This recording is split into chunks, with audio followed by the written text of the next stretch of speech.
everybody, it's Amy Graham, the Badass Valkyrie, and today is Tuesday, August 3rd, and this is the Finding 52 focus for the week.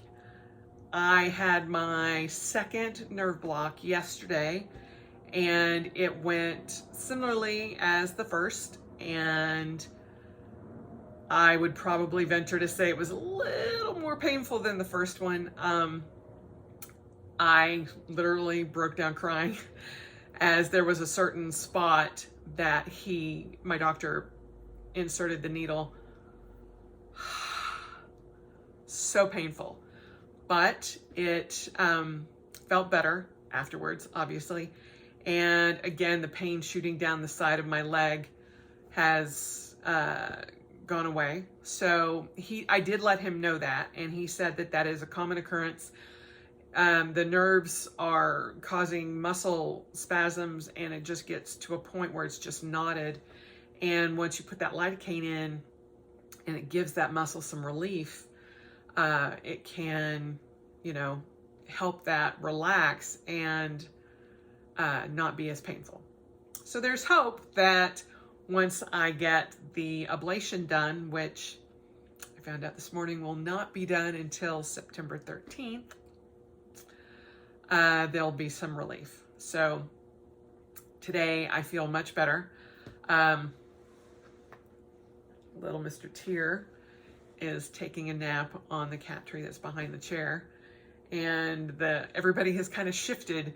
Sif, I was actually going to post a picture on Instagram later on today. Sif is upstairs in the cat bed that we had actually bought years ago for Macho, right before he passed. And then Saki took it over, and then now Sif has it, and she's enjoying it. Neither one of the big boys liked it because it was too small for them, but she's loving it, and it's just so adorable. And I'm like, oh, the tradition carries on. So it's like this little pirate bed. I love it. And so I'm excited that she's actually getting some use out of it, and it keeps her away from her brothers. They're all getting along most of the time.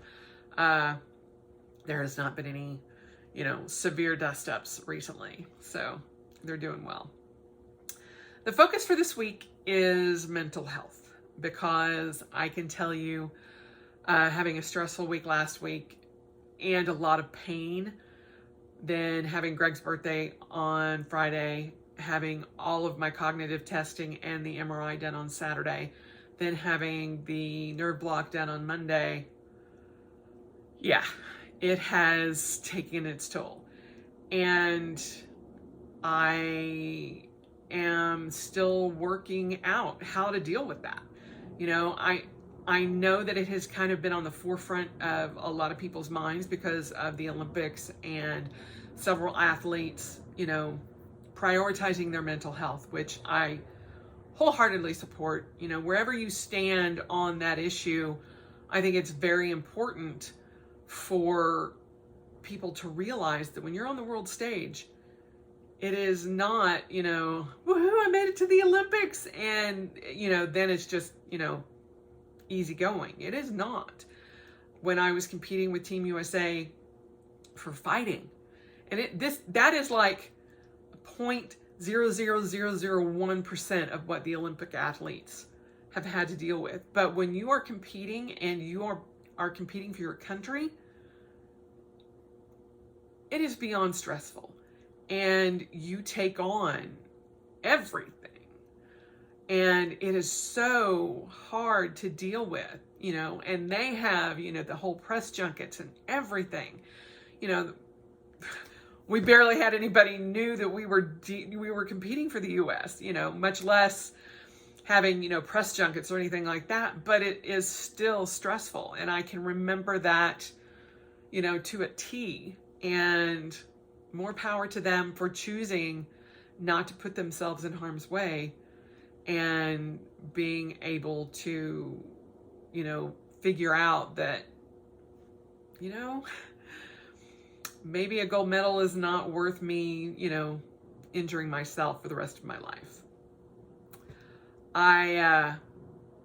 It was very interesting going through the cognitive testing explaining what I had done for the past 5 years and talking about competing and all of that and the stress and all of the triggers and things like that that she was asking about, the study therapist,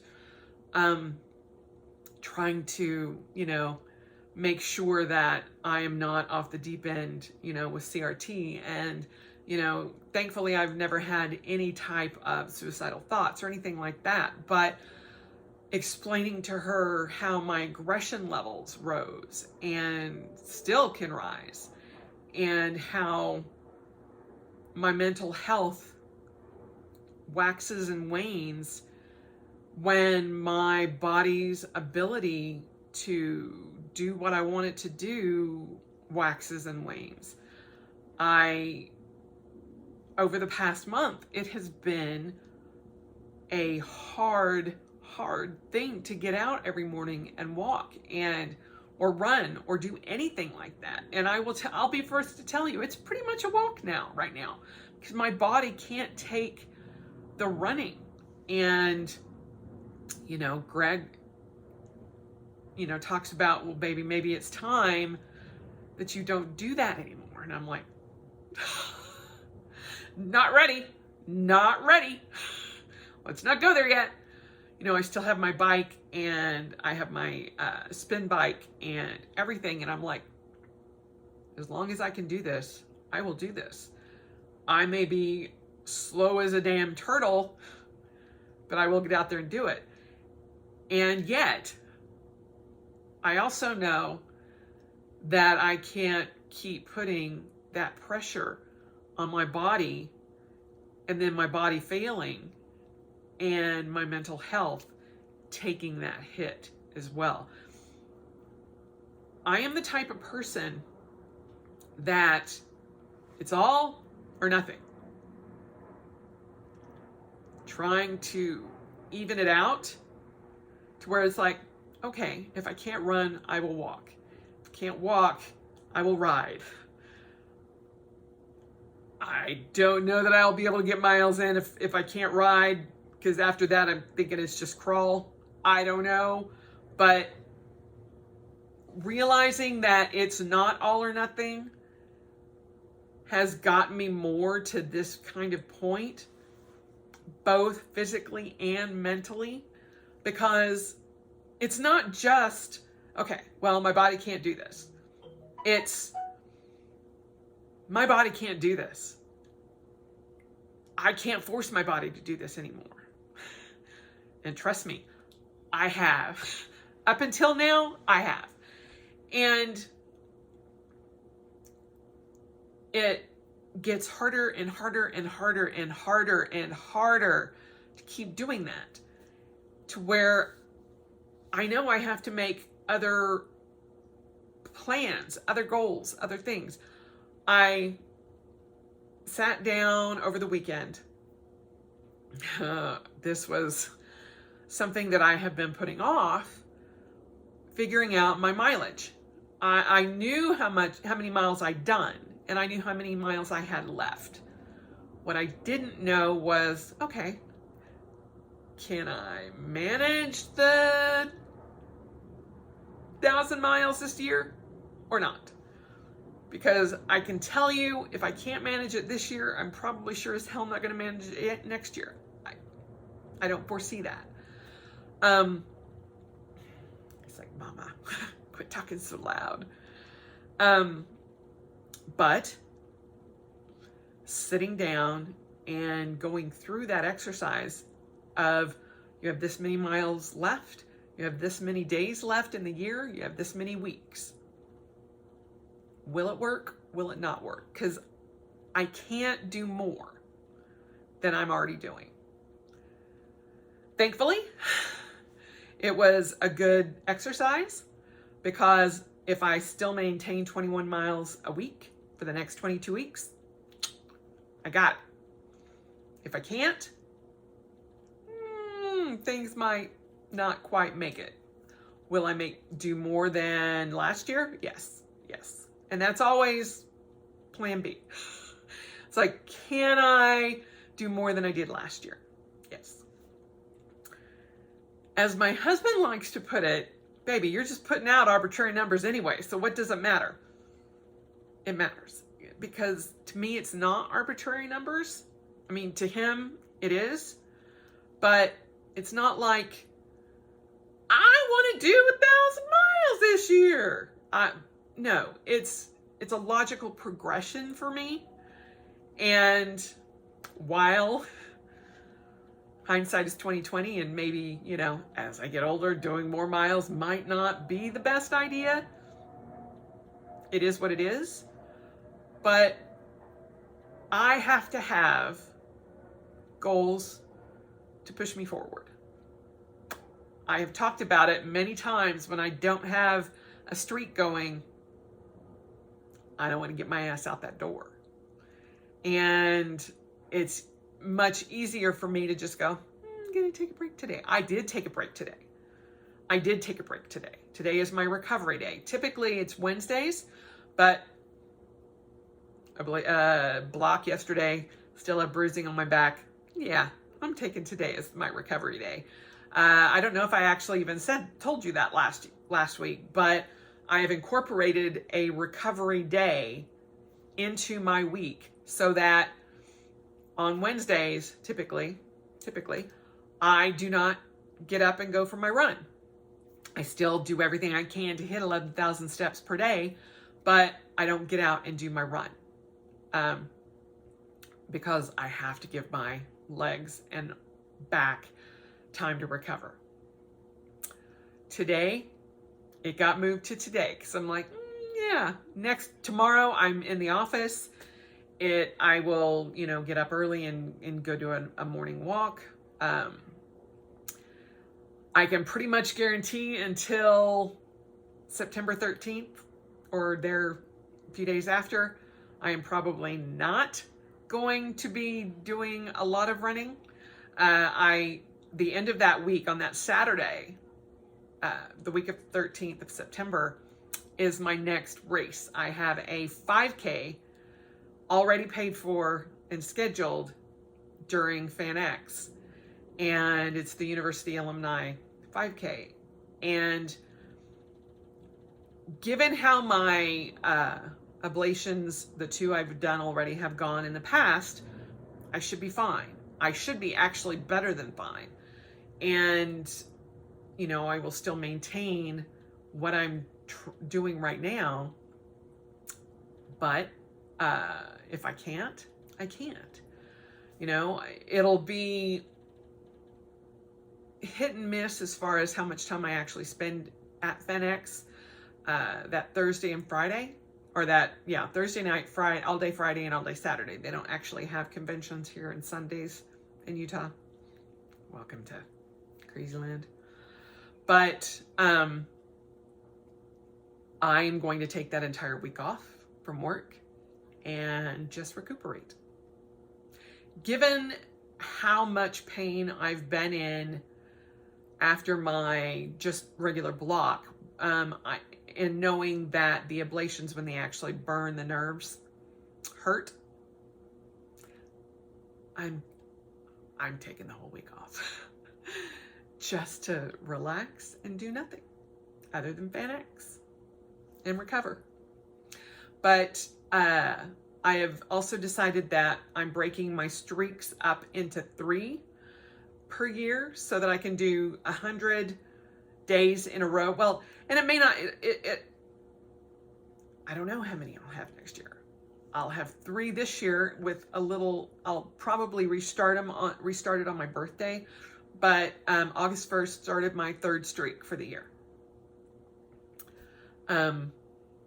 Because going, I haven't been able to hit 300, 16 days. And I know in hindsight that probably put my body in a worse position doing it that long. So I'm like, streaks will be 100 days in a row, including 1 recovery day. Am I counting that in that streak? It doesn't stop my streak. So today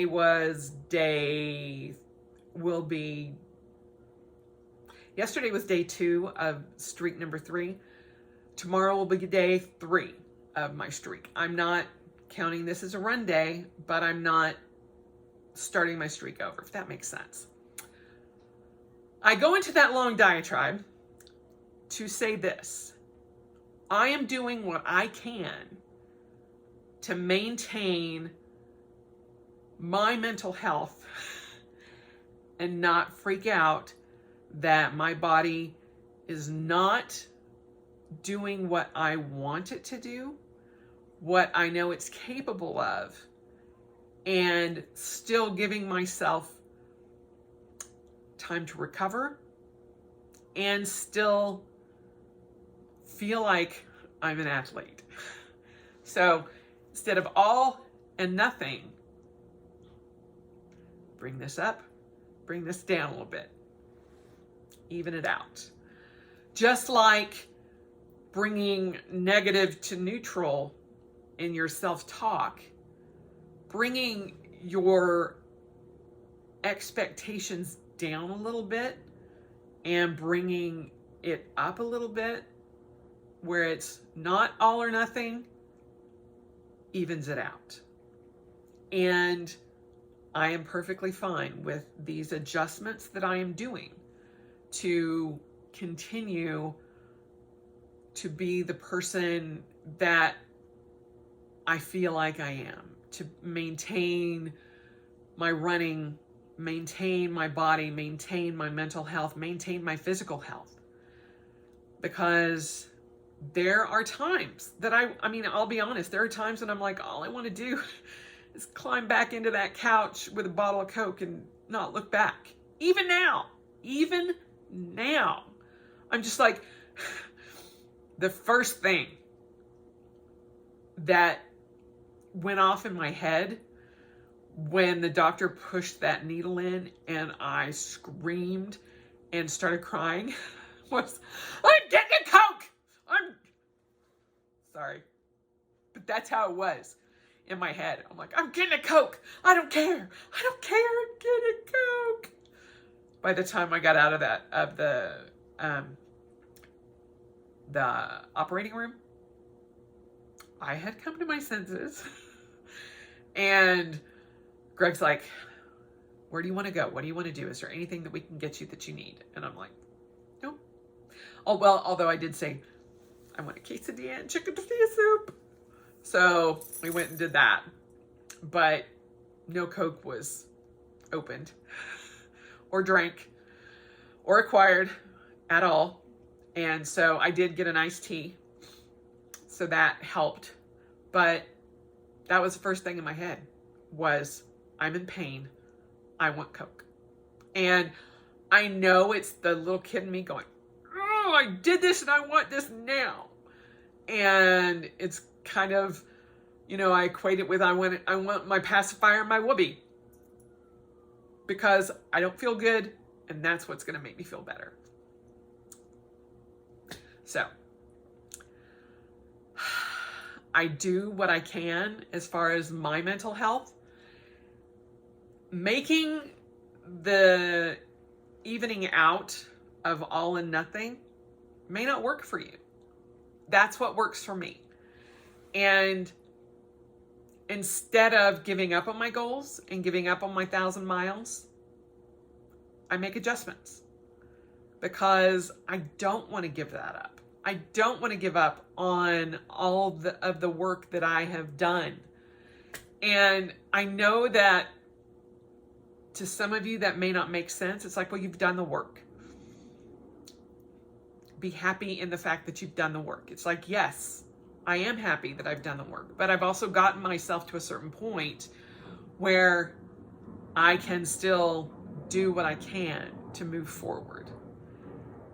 Stopping all of that movement forward is not an option for me. I can't stop. And maybe that is a mental flaw as well. I don't know. It was interesting when we were going through the cognitive study. I was telling her, one of the questions she asked me was, would you do it all again? knowing flat out what the toll has been on your body. And I'm like, in a minute.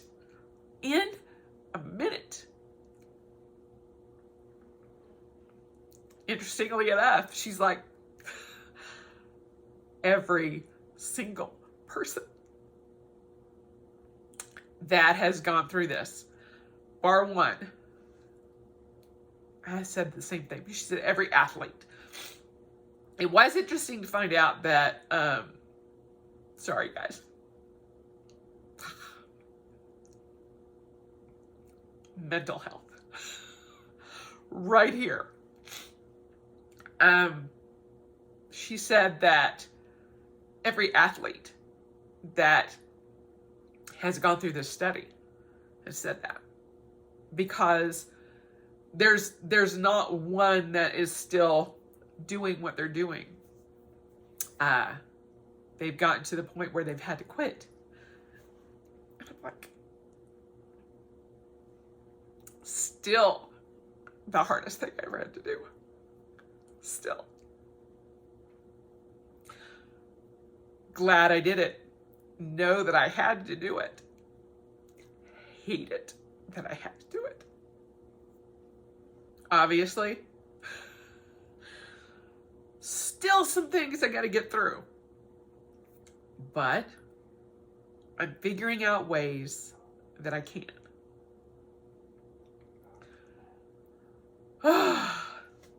I'm hopeful that the red light therapy will help. I am hopeful it will. It's supposedly, well, they state that it actually does help quite a bit. They know that it works. They just don't know why. So that's what this second study is about, is trying to figure out why it works and connecting all the little broken connections that are in my brain or in an athlete's brain that has had concussive head trauma constantly, like football players, like fighters, like soccer players. One of the things I think, before I went a little crazy there, I'm one of 3 females that has ever gone through this study. One female was in this study because of domestic abuse. One female was a soccer player, and then there's me. And she's like, I think you might actually be the most violent person we've had go through this study, although they've had MMA fighters go through. So, they were all like surrounding my phone, watching video and stuff from my fighting days. And she's like, oh my gosh, really? And I'm like, yeah. And I'm like, I would still do that. I still do that to a certain extent, but not to the extent that I get such head trauma to it. But foam weapons or rattan weapons are much more easy on my brain than solid steel weapons. Anyway, figuring out your mental health and making it a priority is up to you. No one else is going to come in and fix it for you. You have to be willing to seek help, say when enough is enough, and figure out better ways to deal with issues that are causing you to have poor mental health. I am working on my sleep. I'm working on my nutrition. I'm working on as much as possible to get my mental health back on an even keel after this pandemic. And now our university has reinstituted the mask mandate, and that made me crazy too. It's not that I don't want to wear a mask. I do. It is just telling me other things that are coming down the pike. And I'm just like, okay, we can do this. On a positive note, I have been doing my meditation. I actually focused on the app called Oak, O-A-K, and it's been working really well. And I do that in conjunction with my red light therapy, which I wear a big, giant, weird looking helmet.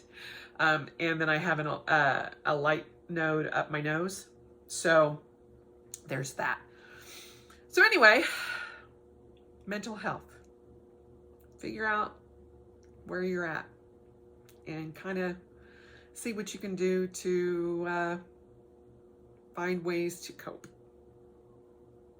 That's what I'm doing. I wish I could tell you how to fix everything. I can't even tell you how I'm fixing myself. Obviously. If you rewind 5 minutes ago when I'm bawling like an idiot. But I feel like it's important for you guys to see where I'm at.